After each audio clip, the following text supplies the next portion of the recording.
ჩემი განდვლილი ცხოვრება დაკავშირებულია სოხუმთან, თეატრთან და იმ ადამიანებთან, ვისთანაც 85 წელი ვიცხოვრე.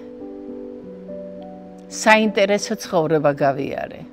თეატრალურ ოჯახში დავიბადე. მამა აფხაზეთისა და საქართველოს სახალხო არტისტი იყო.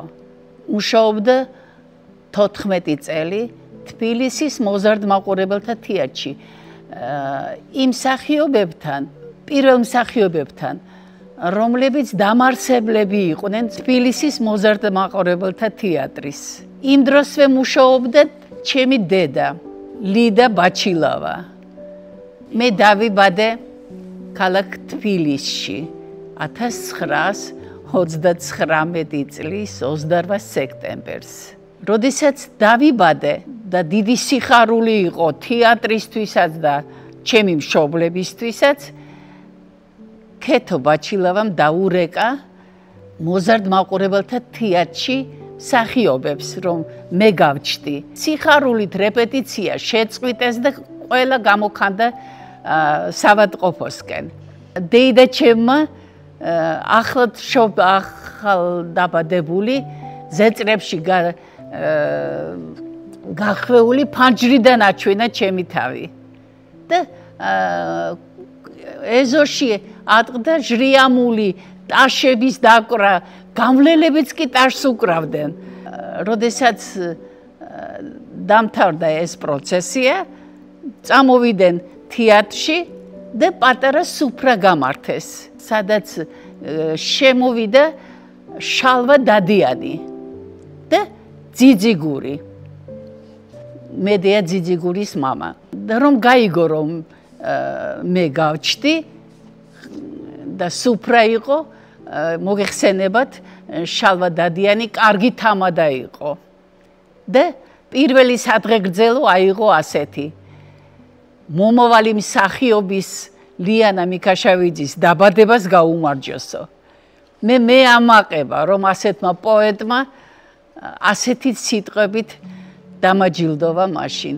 ადამიანი 85 წლის რო შეიქმნება, აქვს საშუალება მოიგონოს მისი განდვლილი ცხოვრება.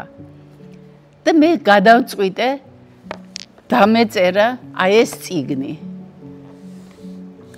სოხუმის ქართული თეატრი გისმენთ. ეს რატომ არის სათაური ასეთი, იცით? ომის პერიოდში, როდესაც აფხაზეთის ომი იყო, დარეკა გულირიფშიდან ერთმა მსახიობმა სოხუმის თეატრში. უკვე 27 სექტემბერი იყო. წაგებული იყო ომი. და დარაჯმა არ იცოდა რაში იყო საქმე და უპასუხა ჩვეულებისამებრ. გისმენთ სოხუმის ქართული თეატრი. მსახიობმა უთხრა, ეხლავე დატოვე თეატრი არ არსებობს.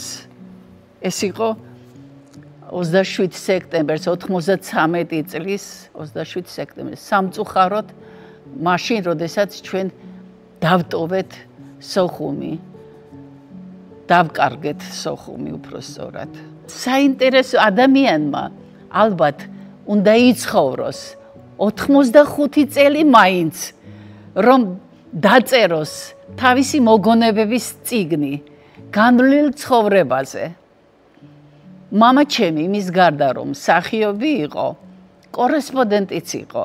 სულ თხოვდა, რომ დამეწერა რამე და ვერ წარმომედგინა, მაგრამ 85 წლის რო გავხდი და ამ ხელა ცხოვრებამ გაიარა, მაშინ გავიფიქრე, რატომ არ უჯერებდი მამა ჩემს. ხო, ცხოვრობდით თბილისში, ეხლანდელი თამარ მეფის ქუჩაზე.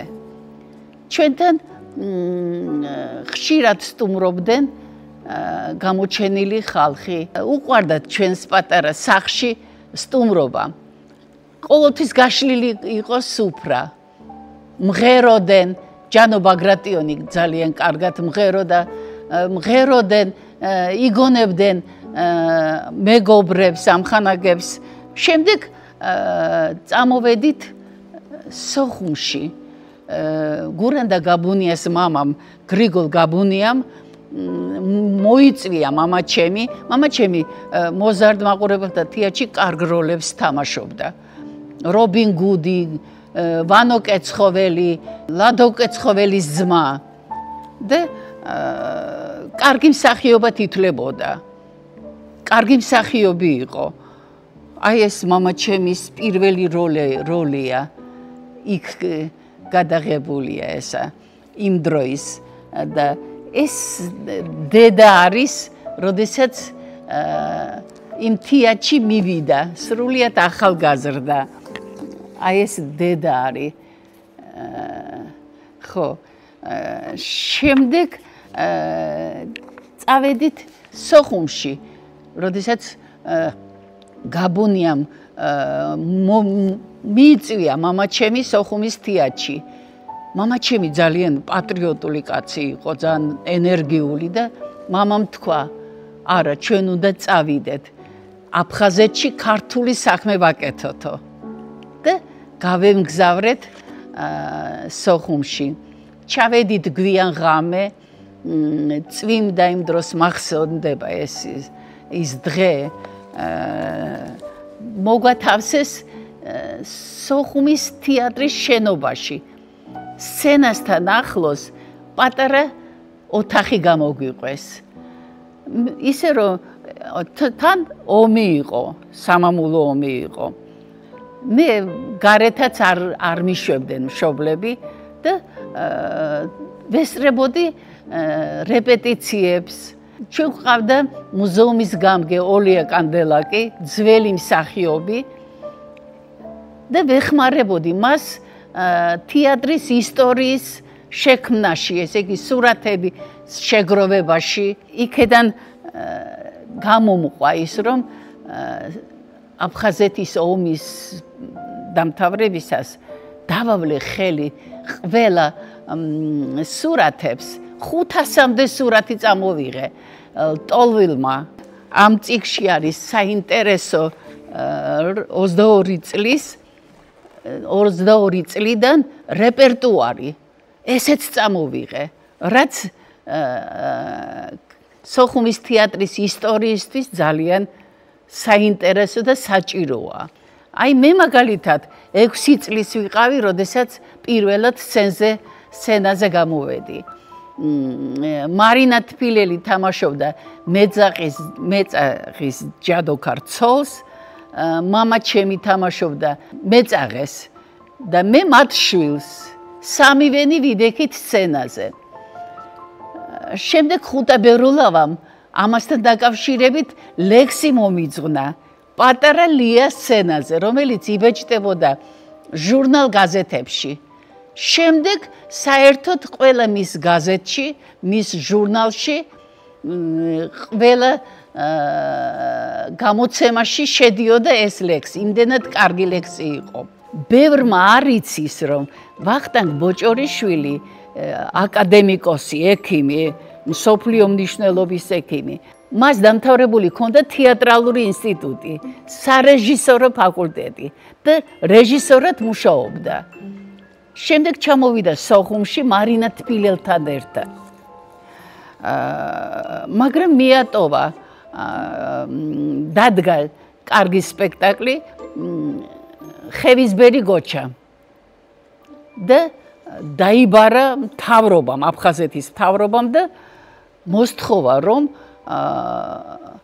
ბოლოს აეფრიალებინა წითელი დროშა სად ხევისბერი გოჩა იმ პერიოდის და სად წითელი დროშა და მაშინ ვახტანგ ბოჭორიშვილმა თქვა აქედან არაფერი არ გამოვა დაჯდა მატარებელში და ხარკოვში წავიდა და ჩააბარა სამედიცინო ინსტიტუტში და შემდეგ იცით რომ მისი სახელობის საავადმყოფო აგარში და მსოფლიო მნიშვნელობის ექიმი იყო ჩვენს თეატრში მუშაობდნენ ბუხუტი ზაქარიაძე, სერგო ზაქარიაძის ძმა, ოთარ კობერიძე, რომელიც აი გასტროლებზე რო ჩამოვედით აქა ძალიან ახალგაზრდა იყო ოთარი და იმ დროს აიყვანეს ბაშიაჩუკის როლზე, სადაც ითამაშა წარმატებით. სალომე ყანჩელი წამყვანი მსახიობი იყო, ძალიან კარგი მსახიობი. მის გამო დადიოდა მაყურებელი მის სპექტაკლებზე. კარგი მსახიობები გვყავდა, კარგი რეჟისორები იყვნენ. კაკულია, მირცხულავა, სერგო ჭელიძე თეატრის მთავარი რეჟისორი იყო. დათო კობახიძე და სხვა ძალიან ბევრი კარგი რეჟისორები გვყავდა. კარგი სპექტაკლები იდგმებოდა. თვითონ ქალაქი იყო კარგი, პროვინციული ქალაქი არ იყო. ინტელიგენტური ქალაქი იყო. სანაპირო იყო საოცრად კარგი. სანაპირო მით უმეტეს შავი ზღვასთან ახლოს თეატრალ დღეს რო დავტოვეთ ჩვენ თეატრი, აი ეს ქართული თეატრი და დღეს აფხაზური თეატრი ქვია. ეს თეატრი მუშაობდა რუსთაველის პროსპექტზე, სანაპიროზე. სანაპიროზე გამოეფინებოდა ხალხი ერთმანეთის სანახავად. ძალიან საინტერესო ცხოვრება ჰქონდა ყველას. არ იყო მტრობა. ქართველები და აფხაზები ერთად მუშაობდნენ. შემდეგ თეატრის დირექტორი აფხაზი იყო. ჩვენ ყველაფერზე თანახმა ვიყავით. ისეთი კარგი ურთიერთობა ჰქონდა აფხაზებთან. შემდეგ იყო ნელი ეჟბა, რომელმაც დაამთავრა თბილისის სარეჟისორო ფაკულტეტი. საინტერესო ცხოვრება იყო სოხუმში. არ გძულდა ერთმანეთი აფხაზებს და ქართველებს.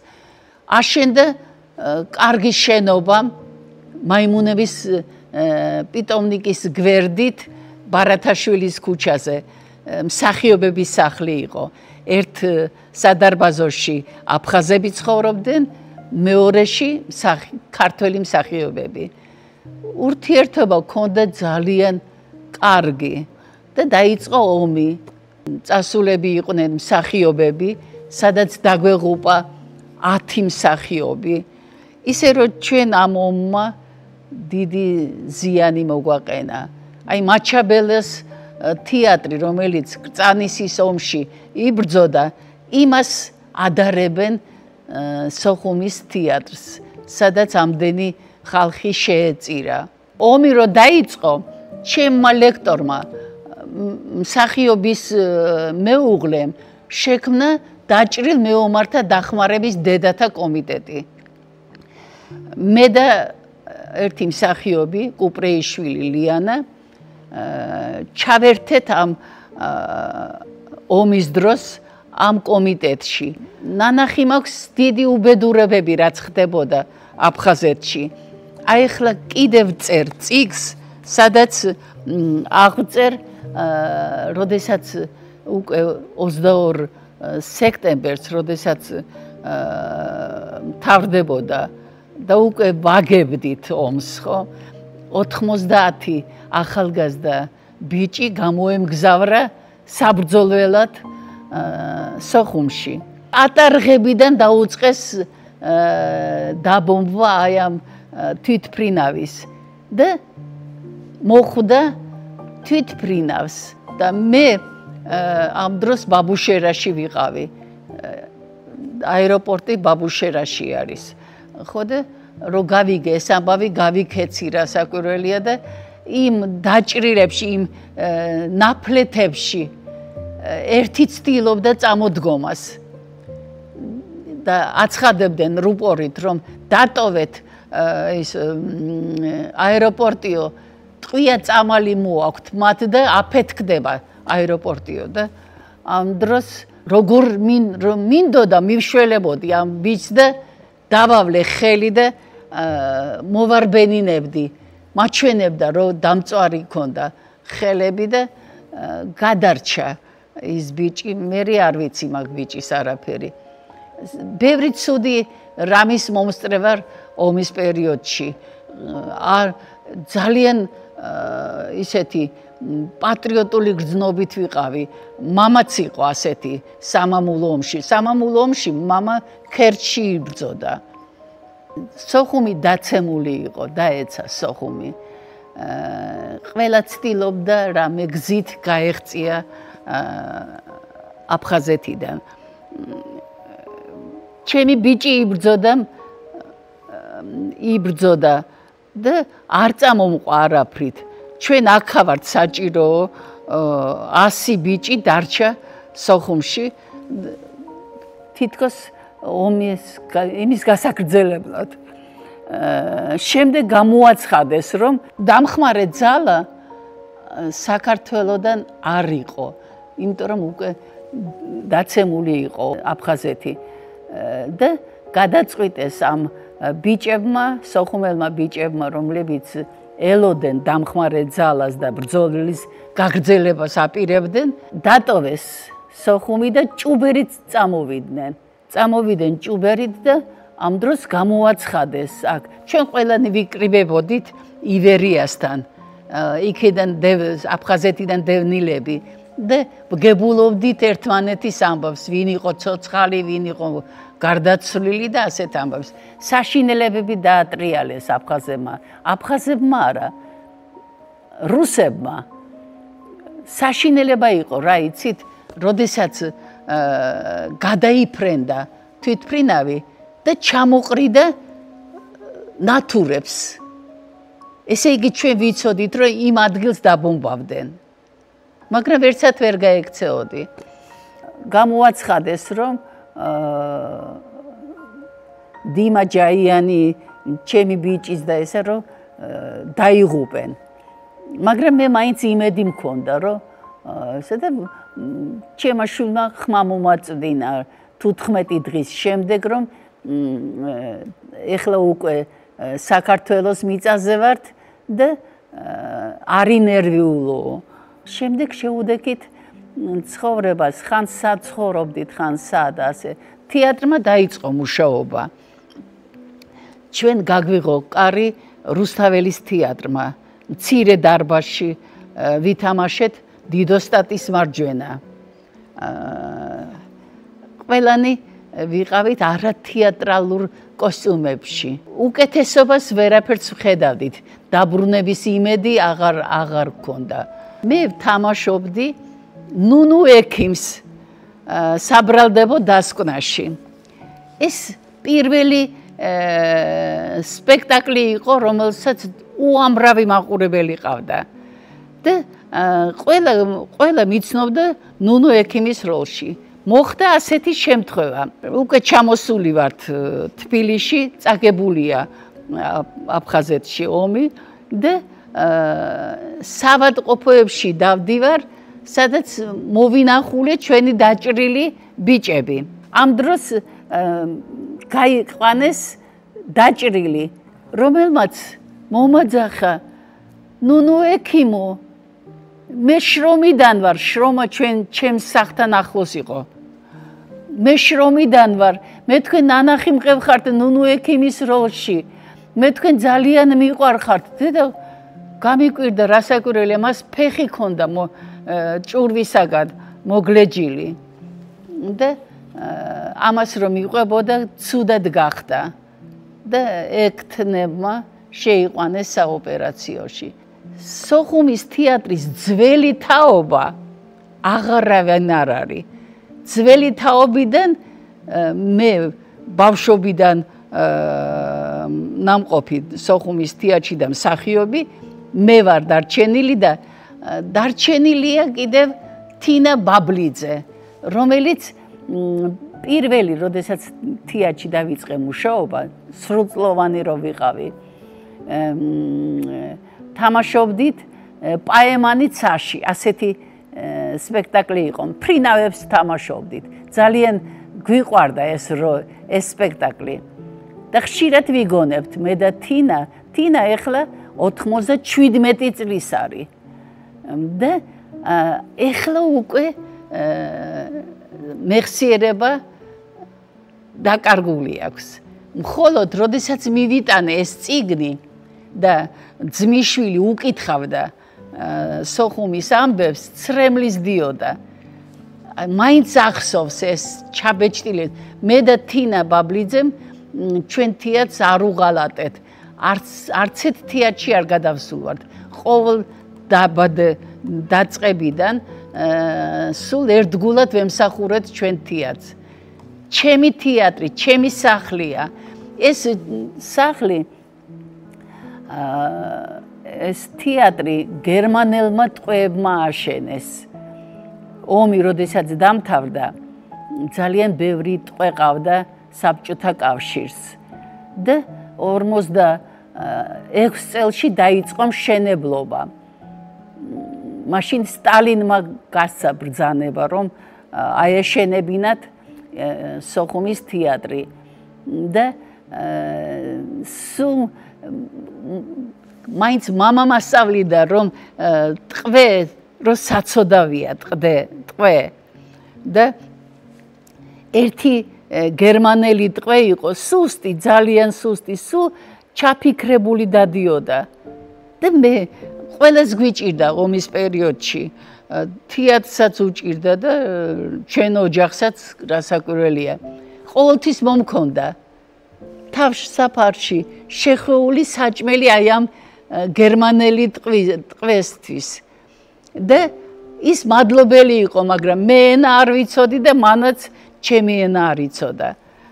და ერთ დღეს, როდესაც მივედი და მიუტანე საჭმელი, გადმომცა ფურცელზე დახატული, ფანქრით დახატული სამხედრო, რომელსაც პატარა გოგონა აწდის საჭმელს. მან მე დამხატა და თავისი თავი სამხედრო ფორმაში დახატა. დიდხანს ვინახავდი ამ სურათს, მაგრამ ფანქარი გაუფერულდა და გაქრა ისა. ეს პროფესია საოცარი პროფესიაა. მართალია ძალიან პატარა მცირე ხელფასი ეძლევათ მსახიობებს, მაგრამ ჩვენც ხო მცირე ხელფასი ქონდა ომის პერიოდში და თუნდაც მერე, მაგრამ თეატრს ვერ უღალატებდით. იმდენად ძლიერია, დიდი სიყვარულია თეატრისადმი, რომ აი ახლა მაგალითად მსახიობები სხვადასხვა თეატრებში მუშაობენ. მე და თინა ბაბლიძე არცად არ წავედით. ერთ თეატრში ვიყავით ყოველთვის და მცირე ხელფასით, მაგრამ ჩვენ გვიყვარდა, რომ ასე დაფასებულები ვიყავით. ეხლაც ასეა, მაგრამ ურჩევ, რომ თავისი თეატრი უყვარდეთ და სხვადასხვა თეატრებში არ უნდა იმუშაონ. ისევე როგორც მე და თინა ვიყავით. ერთ თეატრს ვემსახურეთ სიბერემდე. თეატრი უნდა უყვარდეთ. ყოველგვარ გაჭირვებას, ყველაფერს იტანს ადამიანი, როდესაც უყვარს თავისი პროფესია. მსახიობებს ვეტყოდი, გიყვარდეთ თქვენი პროფესია.